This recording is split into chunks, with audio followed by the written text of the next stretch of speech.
Hey guys, and welcome back to another episode of the Renaissance Room podcast. And you guys know we're just here for the vibes. Like for me, this podcast is just so fun. And one thing I learned about myself that I wanted to kind of come and share with like you guys was that I remember when I was telling a lot of people like, no, I'm an artist. I don't want to monetize my podcast. This was back in like 2020 when podcasts really kind of first jumped off. Like you guys know, we've been here for 3 years. Whoop, whoop. Yes, it'll be 3 years officially in November. That was kind of like a little hurrah. But I really just kind of created a community because I love self-expression. It tied into my passions for literature and journalism and conversation and cultural commentary. You know, like it wasn't really anything I did for money. And I remember I was at such a crossroads because it's like you're sitting in a space where it's like, no, you love your art. You love what it is that you do. And for you, this is just like self-expression. Like I'm just kind of being me and I'm enjoying this. Like I don't feel the need to really kind of come out hard pressed and monetize this thing, because if you don't know, if you've never monetized the hobby, if you never really monetized your gifts or your dreams, you have no idea how very quickly you will no longer like what you have, right? Because when you garner like a large audience and a large following, it no longer becomes about the self-expression. It becomes about the audience. It becomes about like, and it's always kind of about the audience. Like, yes, you want to create to connect. Like that's the whole premise of art. But at the same time, it kind of very quickly becomes about, it becomes about like consumerism and capitalism and like exploitation to the extent we've seen this very commonly with a lot of people sharing ads and, things like that. And it's like, yeah, you may use the product, you may not. You may try to find the best sponsored deal and you deserve to get paid. Like, and I'm not even here to really talk about, why am I so sorry, you guys? I've had like some tea this morning. So that's like why I'm, but it's like, it's not even about, entirely.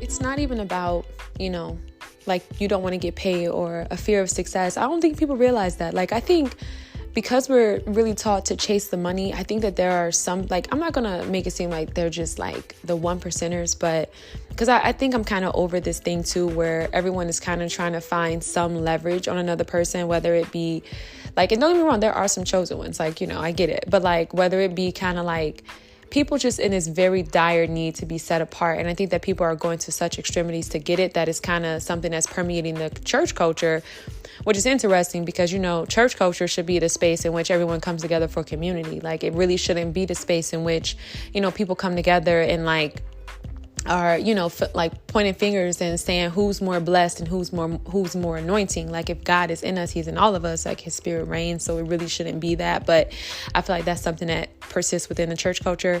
But yeah, so I feel like, there are very few people who actually chase their dreams and do what it is they love. And, not every artist is famous. There are a lot of really, really talented people who aren't there. They may not have had the opportunities or they may not want that life. And I realized that was always like a struggle for me, but something I wanted to talk about today, because I was thinking about this, and this is kind of like a little fun. It's like a fun cultural commentary video. I mean, this is not a video. This is clearly a podcast. But this is something that I realized earlier today, and I just kind of wanted to share. And this is more so fun for me. Like, it's kind of giving like J17. Like, you know what I mean? Like, we're going to be talking about Rihanna and A$AP Rocky. And not talking about them in a bad way, but more so dissecting A$AP Rocky's disdain for Travis Scott. So if you don't know, Travis came out and like he definitely kind of has a lot of similarities to A$AP Rocky. A$AP made he was in an interview. I only seen a clip of the interview, but he was just basically saying how Travis pretty much emulated A$AP Rocky.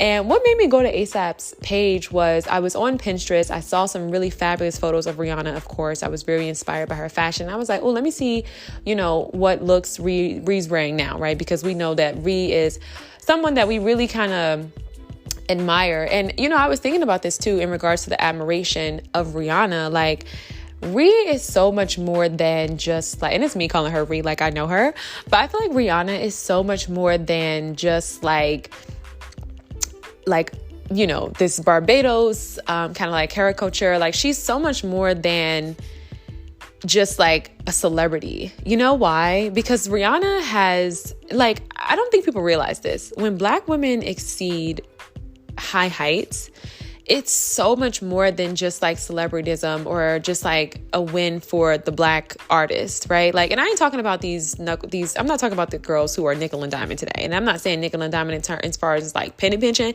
but I'm just saying like the girls who are doing anything to kind of like stay relevant. Like, they're not true artists. It doesn't even compare. But seeing Rihanna's journey, like, first of all, it's a big deal because Rihanna did not come from like the perfect family. So that actually says a lot, right? She's a Black woman. And then I know a lot of people try to say like colorism plays a role. I would have to disagree in regards to Rihanna's life, because I feel like Rihanna really worked for like everything that she has now. Like, I genuinely feel like Rihanna's life is very, like, from the outside looking in, right? We're not going to idolize her and put her on a pedestal per se because we don't know her. We're going to keep this in perspective. But it's very inspirational. Like, I feel like Rihanna has the type of journey to where it's like, wow, that is such an inspirational journey. And she's been through so much. I think when we talk about current culture, modern culture, same thing with Ciara, right? The reason why Black women are so enamored by other Black women being loved is because abuse is the normal. Not to bring up abuse in Rihanna's situation, but that is the commonality, right? Like, same thing with a lot of these young rappers today. These women are with men who are just sexually exploiting them, whether publicly or privately. Like, it just, you see what I'm saying? Like, abuse is the normal. And so to see Rihanna really recover from that, it's just something that happens so prevalently in our community, like just enough to where we have to make it a social problem. Not all men, but we have to make it a social problem because abuse happens so commonly, right? Just enough men are abusive that where we have to make it a social problem, because this is the normal for Black women. Like, I feel like with a lot of the hypergamous cultures, what this really is kind of like a way for European women to kind of capitalize. Like, I know you guys know I talked about this on here. Like, feminism is nothing more than the white woman's game. It's a losing game for Black women. I think for me, having adopted those tactics and been the type of person to be like, you know what, I'm gonna take on these tactics and I'm gonna be feminine. All I felt was very manipulative, because I couldn't believe that the guys were actually buying into me being this, like, you know, and don't get me wrong, I've always kind of been like, you know, like very girly, like that's just, you know, that's me. But I think at the same time, like, every girl is girly in her own way. And so I feel like what that does is just really kind of create this very like monolithic idea about femininity. And I think Rihanna has a way of really representing for Black women, right? Like, I don't smoke, but obviously she's very out and open with that. And we know that there are a lot of Black women who smoke. I think, and it's not just Black women, obviously white women as well. Like, you know, come on, seriously, like, but we're talking about Rihanna. Okay. This is Black woman. Everyone cannot be included in this segment. Okay. And this is not to exclude anybody. We're just talking about Rihanna. Okay. Please, let's everyone just settle down. So I think that by Rihanna really just being herself, by her really overcoming and like continuously staying the course of her authenticity, like, we look at Rihanna, she's always been very creative, always been and to see her build such an iconic brand and put on for so many women is very powerful, right? She didn't come from the Knowles family, right? She didn't have that very tight Kardashian family structure. And so to just kind of see Rihanna be where she is today is like incredibly inspiring. And I just like, I respect that. Okay. I respect that. And so getting into A$AP Rocky, going back to this whole thing with Travis Scott, I think one thing I started to realize too, because obviously they were getting older. I think they were kind of entering like early 30s, mid 30s or whatever. Seeing there was a clip. Well, let me see. How do I want to start this? I'm sorry. You know, one thing I'm going to start doing just for my own fun, like, is taking some notes and like being a little bit more organized. But there was this clip with Robert Greene. And you guys know Robert Greene, right? He's a writer. I like Robert Greene's interviews. I do think that Robert Greene's work it's really good, but I think that he had to be a bit obsessive to obtain it. And he kind of talked about his personal life and how he's really suffered. He's lost everything. And I would love to learn a little bit more about that, because I think for Robert's work to be so renowned, right? The 48 Laws of Power, and so forth. And for him to be so deeply imbued in the psychology of humans and our interactions and relationships and how to, you know, really like deal with humans, and not even just deal, but kind of like manipulate them to get them to do what you want them to do, right? He talks about seduction and all these different tactics to really kind of make people essentially flock to you. in kind of like some manipulative ways, that took an extensive amount of study. So it's like, I would love to hear about Robert's life. But he made the video and he just talked about how when we are successful, we lose ourselves in the success. We lose our head. We think that we are so much more better. We think that we are just so great and so, when really it was just a matter of luck. And I've been really thinking a lot about this concept of luck. And obviously me being someone who is a Christian, I've been having I've been warding off a lot of these Pharisees, especially today. That's a whole other podcast, girl. Y'all driving me crazy today. It's too phony. It is way too phony. Okay. But being a Christian, obviously I feel blessed because it's like, okay, God is with me, but I really have been thinking, and I'm going to say blessed. Somebody might say lucky. It's fine. But it's like more so I've been thinking a lot about that concept, and I've been thinking a lot about how there's so much realism in a person's success and how it really does attribute to factors such as lucks or blessings for some, like, you know what I mean? Because I don't think people realize like you're just an ordinary person. And Robert Greene talked about that. Like for some people, they think that they are just so like they got the Midas touch and you don't. And it was probably one of my favorite shorts of him because I just think that Robert speaks in a way that is just so objective.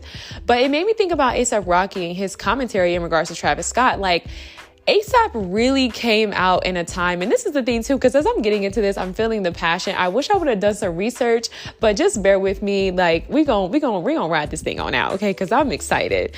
But I feel like when it comes to A$AP Rocky, like A$AP Rocky really came out at a time where it was like this was pop culture. Like it was him, Lana Del Rey. Like they really kind of came out with their own certain aesthetic, but it wasn't anything that would outlast the times. You know what I mean? Like it wasn't anything that we would really see outlast the times per se, especially now that we're in a culture of minimalism.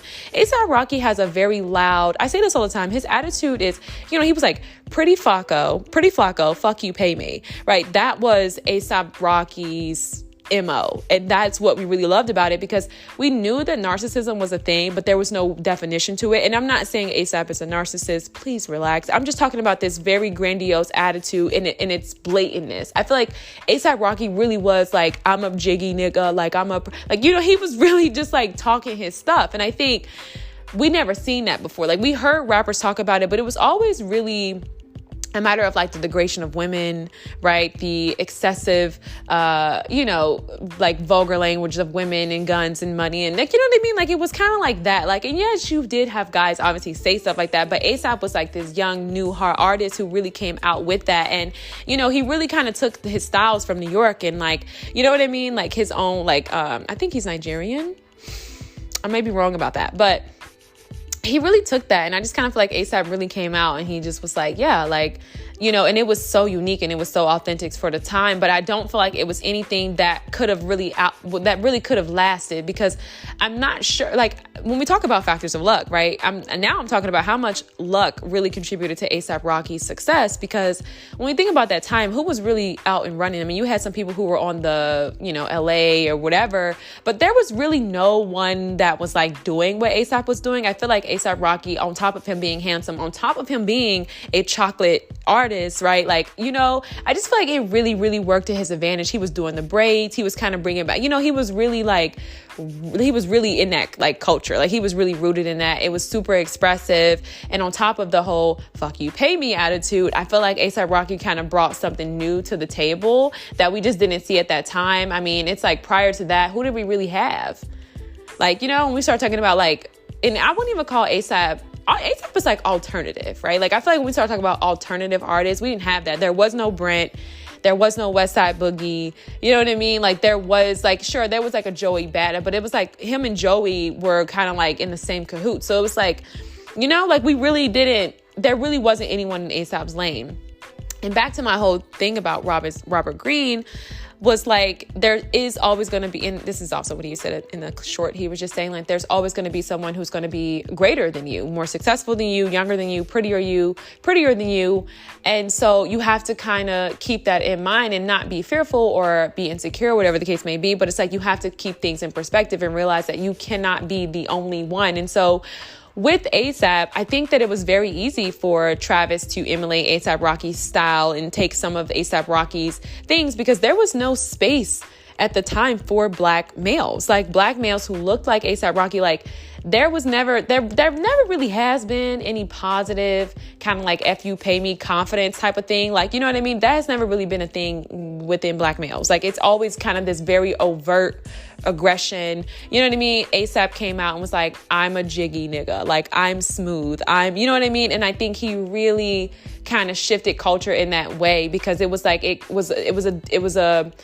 was something different to the norm. It was different from what we were used to. So with Travis coming up in modern times, obviously much later, it may have been easier for him to kind of like emulate. But again, going back to the whole stance of like humility and the premise of like Robert Greene, was it really emulation, or did A$AP Rocky just simply open the door? And is it really, you know, Travis trying to emulate and jock his style, or is it just one of those things where we really struggle with our ego? And that's the whole thing. Like, that's what I was saying with Lizzo. I was trying to give her the benefit of the doubt in that last episode, but I do think there really is something said about being a celebrity that people don't often talk about. A lot of people talk about this mental illness, but you have to realize that I think that the illness really comes from you being treated like a king or a queen in society by the masses of people when you're really just an ordinary person. You know what I mean? And I think that that can very easily go to a person's head. And so for A$AP to come out and say like, oh, you know, Travis was jocking me, when that may have been true, but it's like, why don't we ever look at situations like, okay, let's just be the one to open the door? I think on A$AP's side, it's kind of this thing to where it's like, well, because you want to be recognized for your work. But I think, again, that kind of goes back to the ego, because it's like you work, like A$AP is cool. Don't get me wrong. But like A$AP, it was like a trendy thing. Like, I think that he really set a trend at that time, and we'll always remember that staple. But like at the same time, A$AP's music wasn't really that good. Like, A$AP was not a great artist. Like, I would not say like, oh my God, A$AP's art is just this, he's that. Like, it's really not. Like, it's kind of this very fun, flashy, fly type of thing. But that gets old, right? Especially now living in today's world where everybody's pretty much fashionable. Like, people have that exposure. So I feel like that's how much of that's why I'm saying I think that there was luck that really contributed to A$AP's success. And I think that ego kind of has that inability to kind of reckon with that and realize that you may not have been as great as you thought you were. And so with Travis being this new artist, first of all, I say this all the time, if you can appease to all audiences, right? Like, you are at a completely different advantage. Like, I think that Travis making the move to get with Kylie Jenner was obviously like ostensibly like very much strategic. Obviously, we know Kris Jenner is the, like, you know what I mean? Like, she is the one to make a start of a person. Like, she's the one who's like really good at that. I'm sure they have an amazing PR team. Like, it just all made sense. So I feel like Travis's plight was a little bit different. And I do think that this is unfortunate. We'll touch on that in this next little half here. But I really feel like with Travis getting with Kylie Jenner, that really kind of set the tone. Because me personally, I don't really like Travis Scott music that much either. But here's the thing. A$AP really kind of came out and was very authentic. And like, we loved A$AP because A$AP Rocky was himself. You know what I mean? Like, he was himself and like it fit him. Like, he really created some staples, bro. Like, he really gave us some like very unique pieces of culture that will never shake. You know what I mean? That we'll always kind of keep on. And I think that he does want his recognition from that. But I think that that is the realism. If you're going to be an artist and you're going to be extraordinarily successful, I'm not going to have a shitty thought and be like, you have to be a sellout. But you have to be willing to kind of die of yourself a little bit to appease to the masses, depending on what it is that you're doing, right? And I think that sometimes, obviously, him being a male, Rihanna still working in her career, that can be very challenging, because it's like, okay, you know, I'm trying to be out here and like, I'm trying to be, you know, X, Y, and Z, but it's like, at the same time, you know, that's not like A$AP Rocky's audience is not Travis's audience. Like, you know what I mean? Like, I feel like A$AP Rocky's audience is not the same. And I also think with A$AP being so unique, he has a very much like niche audience. Like, I feel like the people who are still rocking with A$AP and like really loving his music and everything are his true fans. And that's not a lot of people, because A$AP is unique and A$AP is like very much authentic and he's himself. And so it's like, you're only going to be like people, you know what I mean? You're going to have a smaller pool when you're real. You see what I'm saying? And I'm not saying Travis is fake, but it's very clear that Travis has made a lot of calculated moves, which have led to his success. I think with A$AP being a little bit more authentic, it looks different. Also want to talk about this element too of relationships and how when Black men partner with white women, it undeniably boosts their success. And it works for them because, again, it's a matter of appealing to the masses. You can appeal to both clientele. So I think that there's a lot to unpack there. I think that one thing I've always kind of noticed is that whenever Black men date Black women, there's always kind of like this projected struggle love that we place on them. And it's never really a matter of like respect. Like we don't never really respect their relationship. Like I think about how many people emasculated A$AP Rocky, and maybe the Vogue cover, right? The British Vogue cover, maybe that was a bit much, but I just think about how so many people just emasculate Black men whenever they're trying to uphold Black women, especially if they're successful Black women. I think that we do we work overtime to kind of like tear down those couples, you know? And so it's very unfortunate, but I think that we should kind of look into that and wonder why that is. I'm going to actually look into that and wonder why that is, you know? Same thing with Gabrielle Union, right? You know, it's always this thing to where it's like we really seek to emasculate the Black man whenever he's upholding a Black woman or supporting a Black woman.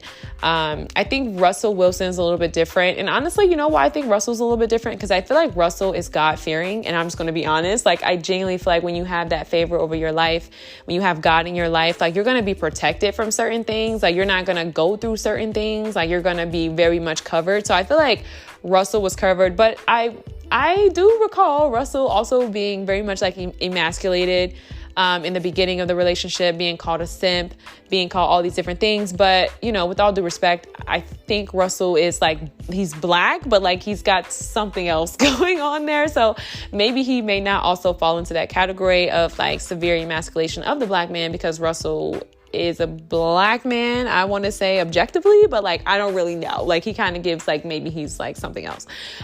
So yeah, I think that there's really something said about it. And, you know, I think, again, the Currys, that's a little bit different. I think this is actually a situation where colorism kind of plays a role, because they are just the cutest, like little, you know what I mean? Like they like, you know what I mean? Like objectively, I think it just kind of worked for them.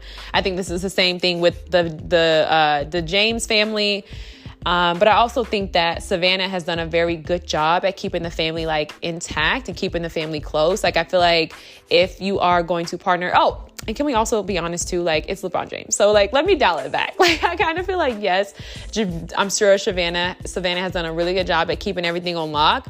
But I also think that with with LeBron James, it works, right? Like it's a very evident that this is like a hypergamous type of situation. So it's like, it works, right? And there is not really elements of emasculation, but I can't really say that because, again, I do recall some experiences where LeBron James was emasculated. So I don't know. I think we need to really look into that. But yeah, man, like I noticed that. And so when I was thinking about A$AP and Rihanna and just like their relationship, and I was on A$AP page after I went to Rihanna's page, you know, and you have to understand me, this is more so like I love photojournalism. I really enjoy capturing the emotions of people through photos, and kind of like discerning those emotions through photos and photojournalism. I think that's why I know that's why I love cinematography. It's kind of like a picture speaks 1,000 words, right? And so I think that's funny too, because I think we've fast forward to today, we've got so good at editing that we've really erased the realism in photos. And that's why we tell people online, like, hey, it's not real. Because there used to be a point in time where you would take a picture and there was no denying what was going on in that photo. There was no denying how people felt about one another, themselves, and so forth. Like you could really capture it. And I think that's why I love about photojournalism, because you can go out in the real world and still capture these images today. And you can capture the realism and the pain in people's eyes, or the suffering or the joy.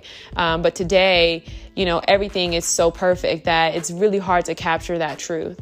So fast forward, I'm at A$AP Rocky's Instagram page. And it's just very evident that A$AP is working overtime to kind of like reclaim his spot. And he's working overtime to be so expressive that, to me, it's just something that is just so outside of him. And I think because we live in this world now where, fast forward, being this pretty flacco guy, right? Like this pretty guy, this guy who was like very handsome and so forth, and it worked and it was respected, is now something that is emasculated, right? We have the communities that, represent certain things, and you have like just the emasculation of men in general. And it's at an all-time high, and it's done directly through fashion. Obviously, men wearing certain things and just kind of being normalized. Like, I was at the mall, this guy had on some really, really short shorts. He might have been like, but I don't know. And so I think what worked then doesn't work now. And I think that it's always unfortunate when you can't leave or walk away from something gracefully, because you've kind of wrapped yourself into it. And it's not even a matter of like, for not getting your flowers or whatever. It's just more so like going back to that ego and you thinking that you have the Midas touch and you thinking that you are just as great as you really are, and you're not. And I think that sucks. And, I would also say this too. I think that's also something that's really tough with those type of relationship dynamics, because it's like you have Rihanna, who's obviously still working. Her business is thriving. She's doing great. I think she did step down from, being like CEO or whatever, but it's like, nonetheless, she's still working. And so now as a man, you kind of have that pressure to still work and take care of her. And so I think in those relationships, it gets very tricky. And I can understand a lot of people in their disdain or their opinions about women being the breadwinner. And it's not to say forego your dreams. I think that's definitely not the place that's not at all what I'm saying. I'm just talking about the reasons for the emasculation and, what really, like, the realism maybe a little bit, like, I think that there really is something said about it. And so I think this is also why we see these couples and they don't marry, because I think that marriage would be a different thing. And this is not for everyone, but I do think, like, within the Black community especially. And lastly, what was I going to say? Oh, yes. So I think that this is kind of like, I wouldn't say the rise and fall of ASAP, because I genuinely just feel like ASAP is such a genuine person. He's such an authentic person. And I think too, with ASAP in his career, it's kind of always been like a creative expression type of thing. He doesn't really seem like he set out to sell, 40 million records like Travis Scott, who may have had completely different goals in the business. I think that's another thing too, that's always incredibly daunting and, regrettably so, right? Like, someone else can take your formula and profit from it. And you're like, you're kind of questioning yourself, like, wow, did I not take the best of my ability? How could this, how could I let this person, quote unquote, steal my spot? And yes, it's all ego, but I think at the same time, we have to be real with ourselves. And I think with ASAP is just, to me, again, someone who's just like undeniably authentic. You know what I mean? Like, just, he's always been that way. And so to kind of see him be going above and beyond and try to prove himself or be like extremely creative or extremely, you know what I mean? Like, different. And, it sucks because it's like he's already running his own race and he's been doing that. And I think that that's kind of what happens when there is the emasculation of the Black man, especially in regards to his desires to love a Black woman. Like, we are so quick to rush in and emasculate him that like he misses his way and like he misses us giving him his flowers. Because I think A$AP Rocky will always be the original, right? A$AP Rocky really, there was, like, I'm telling you, like, I didn't do any research on this, but I was very much there. You know what I mean? A$AP was in his prime. He was very much in his bag, and A$AP was that guy, and he was doing very, very, really cool, creative things. And like, we really loved his work. We loved his sense of confidence. I think he brought something different to the music space. It wasn't extremely violent. It wasn't, you know what I mean? It wasn't and I'm not going to say, like, please, let's relax. I'm not going to say it wasn't overtly sexual, but I just don't feel like it was I don't feel like it was as exploitative as it is today. But again, I'm willing to say that humbly. I'm not advocating on this man's behalf per se, because I just feel like I didn't listen to him enough and I did not do enough research in regards to A$AP. These are just my raw thoughts, photojournalism. But yeah, and so fast forward to today, it's unfortunate to see. I think that someone needs to tell A$AP Rocky that, he's authentic. But back to my whole thing about Rihanna continuously working and being with a woman who's continuously working, and you may have kind of looked at this like a creative thing, and it's made you some profit. You've done your thing, but you're kind of ready to lay low and live life and like have your family. But then you're up, you know what I mean? You're dating someone who's like a billionaire, who's running corporations, who's doing that. That can very much be emasculating. Not saying it's her fault, not saying like, please, I'm just saying when you have people in the media and everyone's like in your ear telling you certain things, and then you look online and realize like, wow, there's this young artist who is, doing some similar things or may have been inspired by me, this person hasn't felt the need to pave the way. And I think that this is also the reason too why it's important to not only pass the baton, but also be respectful of the people who came before you.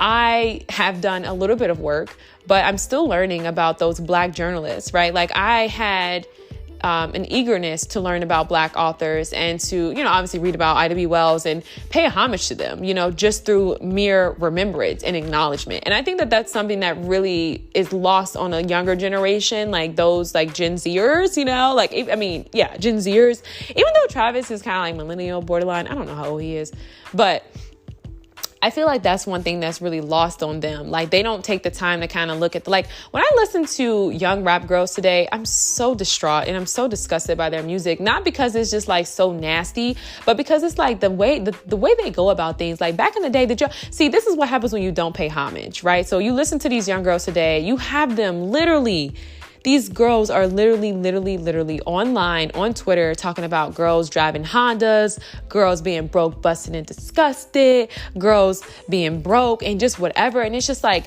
I've never seen a point in time where we would get here. I never thought that this would be the place. I come from the Remy Ma, right? And I think Nicki Minaj kind of started that as well. Don't get me wrong. I'm not going to say that, Remy didn't, because again, I only know a few Remy Ma songs, like please. But I really do feel like Remy had it with the Conceited. And I didn't listen to the album. I need to listen, if I'm going to do the work, I do agree. I think that I need to play things back. I'm not going to be but I feel like with works like Conceited, for example, I feel like the intention was very clear that this was about empowering women. I think Remy also came from a very much MC perspective. Like she did her homework. So I'm thinking of the MC's Lights. I'm thinking of, Queen Latifah, where it was about women's empowerment. And to kind of just fast forward and here we are with girls, young rap girls getting online, calling girls broke, arguing with their fans, talking about how they ain't got no money. Like, it's just crazy to me. I never thought we would be here. And the fact that people support it disgusts me because I'm like, this is not empowering. I listen to this new music today. I don't.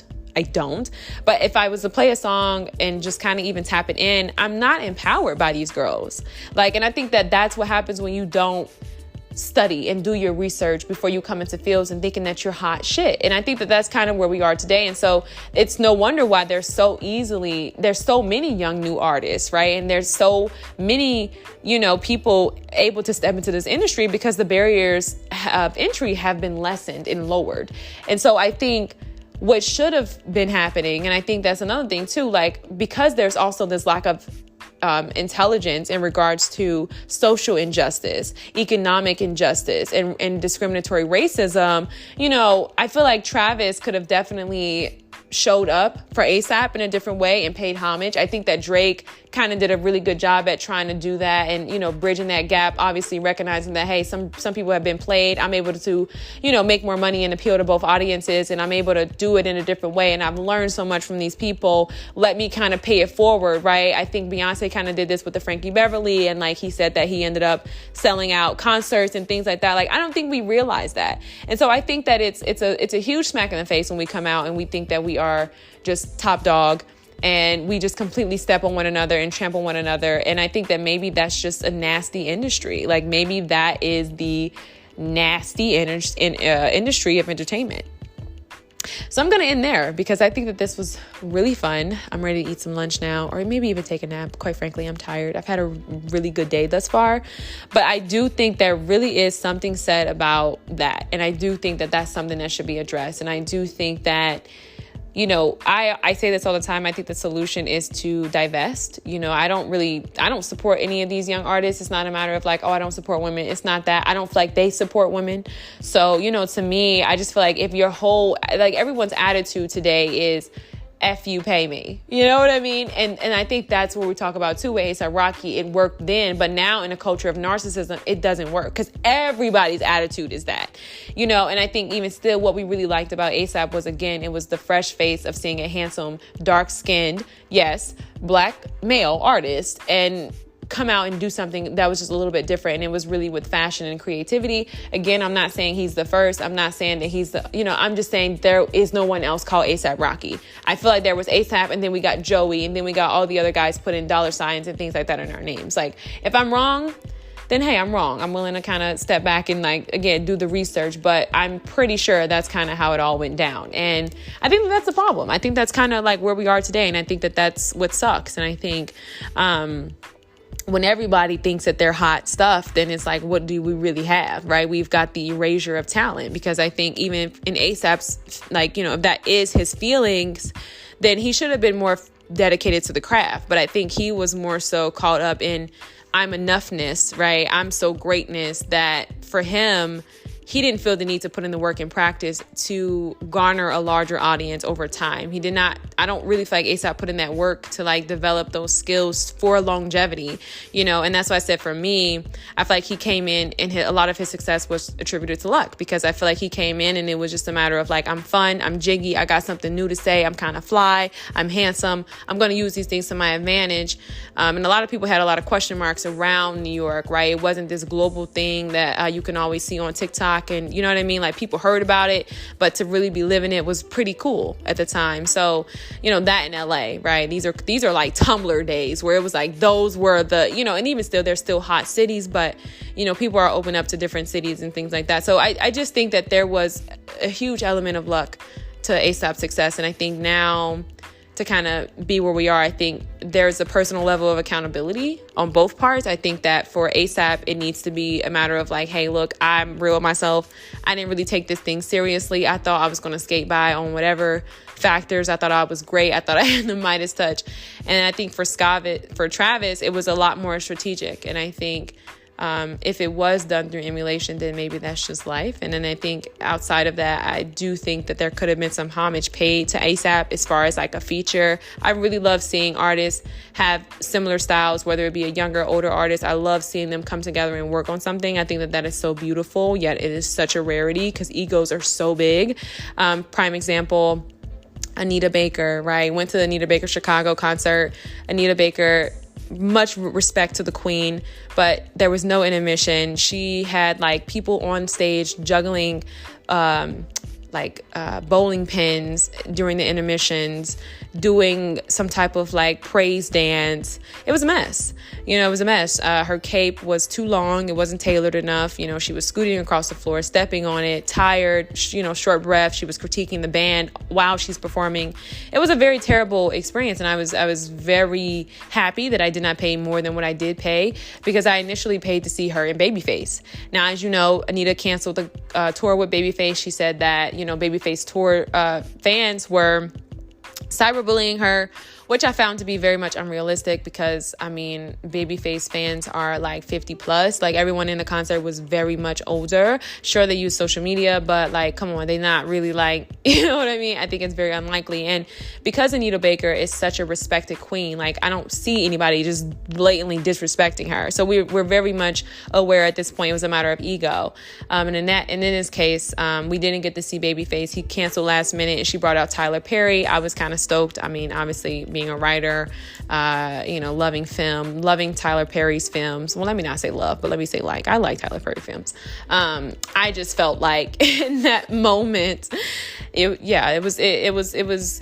shortchanged, you know, and it was all due to her ego. And so I think when we get together and we sidestep one another, everyone loses. And I think that a lot of people in the crowd felt the exact same way. I mean, again, for Anita to do that entire concert by herself at this age, at this stage in her health and everything, it just wasn't okay. It was not okay. Like, we were not okay. So yeah, I think that's it for today. I will touch on the Lizzo thing just a little bit, because I just feel like this whole thing is kind of like, just I think this is kind of cool. But when I think about the situation with Lizzo, first of all, I want to say this. I love looking at how people can go from loving you to literally loving you to hating you real quick.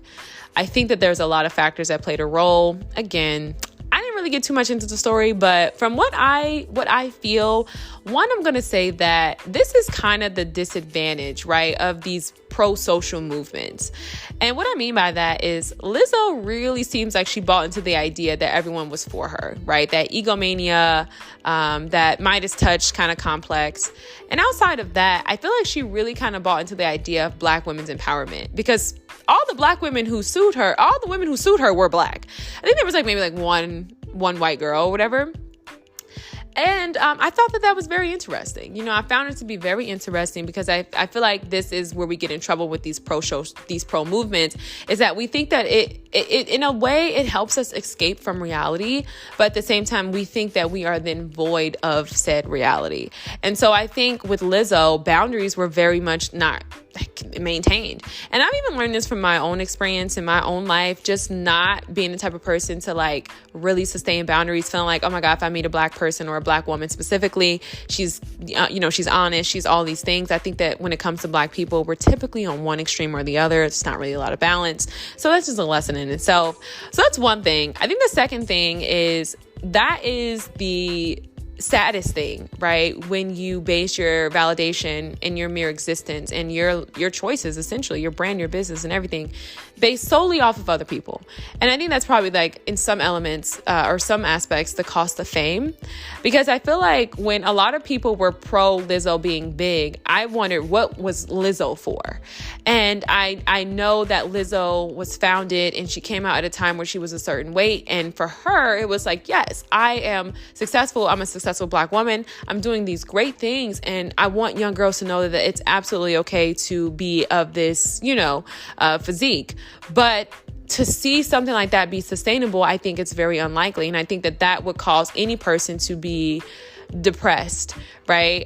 You have people coming at her and attacking her from a very negative point of view, telling her that she's unhealthy, telling her all these different things, really kind of bullying her as if she was the only person of that physique on the planet.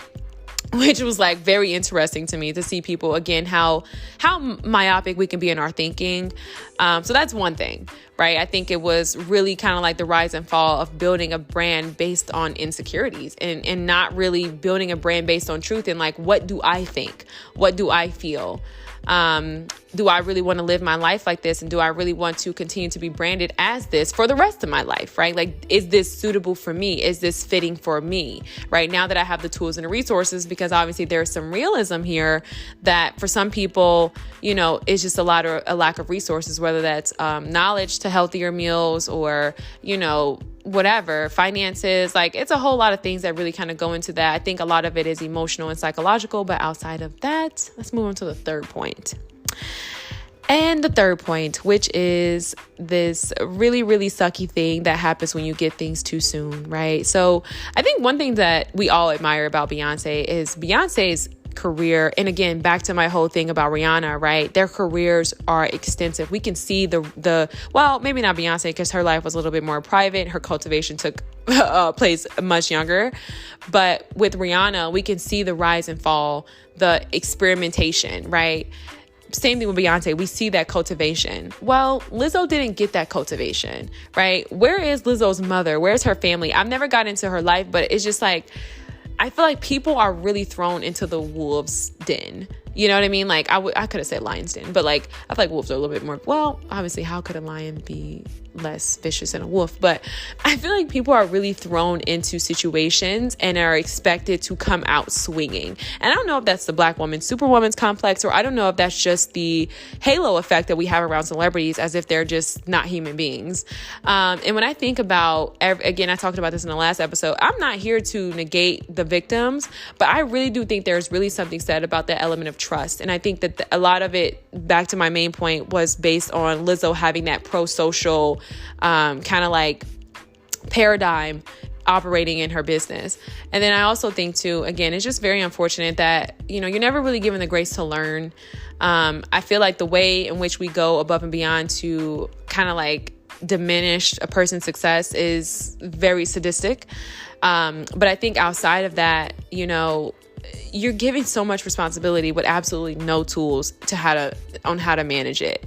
I talked about this in regards to the NFL. I ultimately ended up taking down the article. I just felt like, I don't know. I feel like there's so many black men in the NFL that critiquing it, I may have second guessed myself. I don't feel like I had the confidence at the time. I mean, I critiqued him. I critiqued Jerry Jones.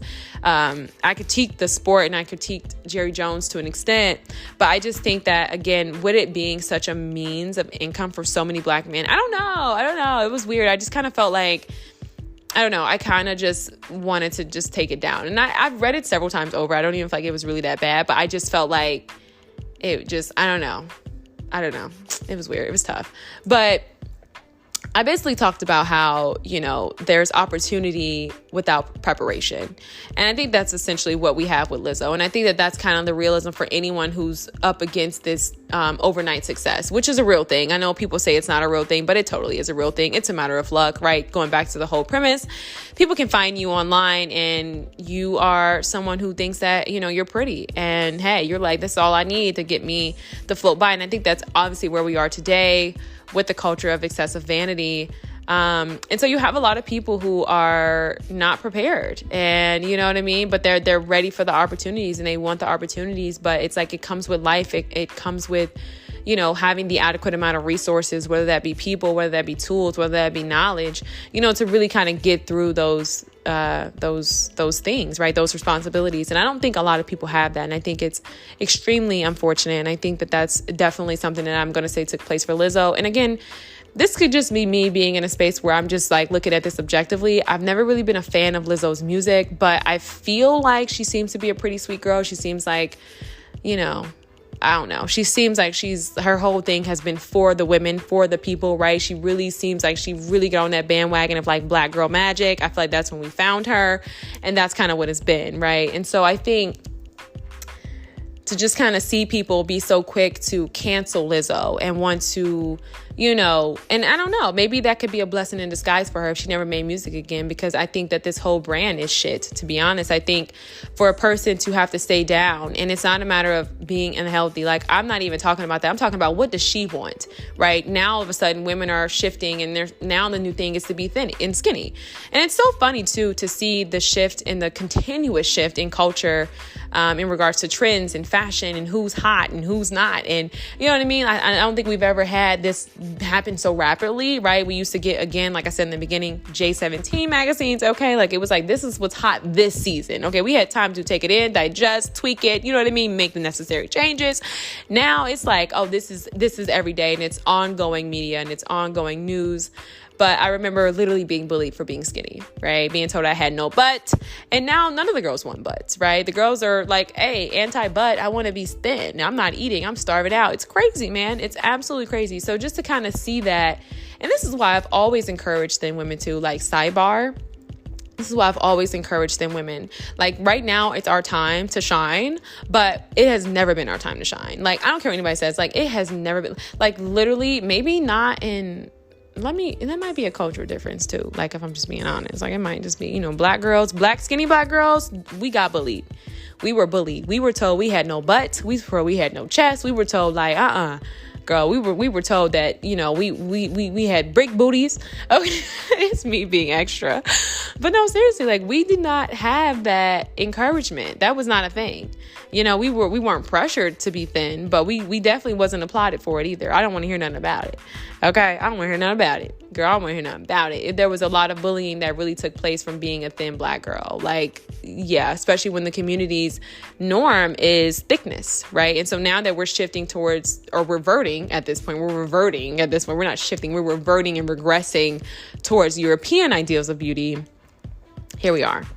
So yeah, I think it's just so interesting to see how quick people were so pro body and pro, you know what I mean? Like, and now they're just like, oh my God, this is so unhealthy. Like, you need to stop eating. You need to, like, starve yourself. You need to, like, lose the weight. And I'm happy that people are doing it. But I think that in the end, with weight and diet, always know that it's a matter of it's a psychological thing. It's an emotional thing. People will become emotional eaters, right? And that's just the realism, right? Food has a way of providing comfort. I know that, these people are saying that chewy things are like crunchy. Like, crunchy things are like for anger. Sweet things are, for emotional comfort and things like that. I think that was pretty much it. I don't know about spicy and all that. But my point is, people become emotional eaters. And I think, reading this book right now by Matthew Desmond, I'm learning, and I thank God that I have the ability to kind of step back. I said this since the beginning of time. I didn't want anything too soon. I'm, not wanting to necessarily be in hiding or, feeling fearful of being seen. But I really wanted time to kind of just get myself together and cultivate and tweak some things, right? Because I knew that I was always learning.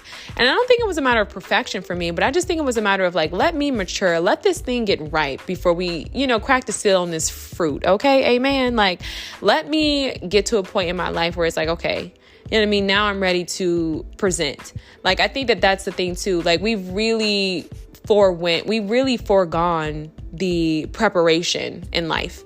Like, we've just completely hijacked that. We like with social media, we were like, no, we want it now. We have the fear of missing out. Like, there's so many elements that go into really preparing. And I think that we've really shortchanged ourselves. And I think that's why you have, again, so many artists, because they're all burning out. You know what I mean? And I didn't want that for myself. And so for me, it was important to really kind of take the time to cultivate and take time with myself. What is this podcast going to be about, right? Like, what do I want to share? And if I want to monetize, if I want to really show up and like, you know what I mean? Like, but like really sitting with myself and just being like, yo, like what really do we want here? And let's be mindful and responsible when we get online and we share things, because as I learn, as I grow, man, you realize that we live in a world now where people talk to one another in such a way that is so desensitized, right? People are so quick to talk about fat people, or, you know what I mean? And even calling them fat and doing all this, like, you know what I mean? Like, I don't know, like, but when you learn about people's stories and when you learn about people's lives and when you learn about, you know what I mean? You just learn to humble yourself and like kind of keep your mouth shut about certain things. Like, you hear about femininity and all these, like, people are just so quick to get online and share their opinions about things. And they have no real background or understanding of the person and why they do what they do and whatever the case may be. And there really is no desire to learn about it. And I think that's actually something that concerns me, right? We have absolutely no interest to assess the motives of anybody, anyone that we support or anything. So that's why, this podcast episode was kind of fun for me, because I was thinking about that as I saw A$AP Rocky and Rihanna dissecting the media and its negative commentary in regards to their relationship, the continuous and perpetual state of emasculation of the Black man, even today, especially with fashion and things like that. Black men really feeling the need to go above and beyond to feel seen, right? I think that this is also something that can be talked about in another episode, but there's really something said about Black men's lack of creativity and their denial in regards to creativity, and it starts very early on, right? Because of the criminality and because of, Black males just kind of happen to be very hard. And I think, again, another factor would be bullying and things like that. So there's a lot to unpack there, but I hope you guys enjoyed this episode. I've seen that people were like listening. Thanks for supporting. It's so cool. We have our own little community, guys. It's only a few you on here, but that's so dope, because, I completely took this podcast down. I wasn't sure if I was coming back, because again, for me, it was something that started as a hobby. I'm still in that conflicting state, but we're going to fly with it. We're going to roll with it. This was fun. I think I could put Q&A on Spotify. So if you do get a chance, like, definitely engage, let me know what you guys think. Are you guys thinking the same thing about Riri and A$AP? It's a lot of points were brought up, right? Like, especially in regards to the marriage thing and how for Black women and Black men and the marriage dynamics, and how so much of it is really rooted in economics. It has absolutely nothing with us not being marriage, material or feminine enough or whatever the case may be. And I think another thing too, which is something to really admire about Rihanna, is she's always just kind of foregone all of that and just was like herself. And I think we admire her for that. And she never really tried to fit into these kind of like femininity coaches, very much narrow ideas of femininity, right? We love Rihanna because Rihanna was Rihanna, and like no one was pointing out the fact that she smokes or she, you know what I mean? It was like, she's doing her, and we love that about her. So let's get back to authenticity.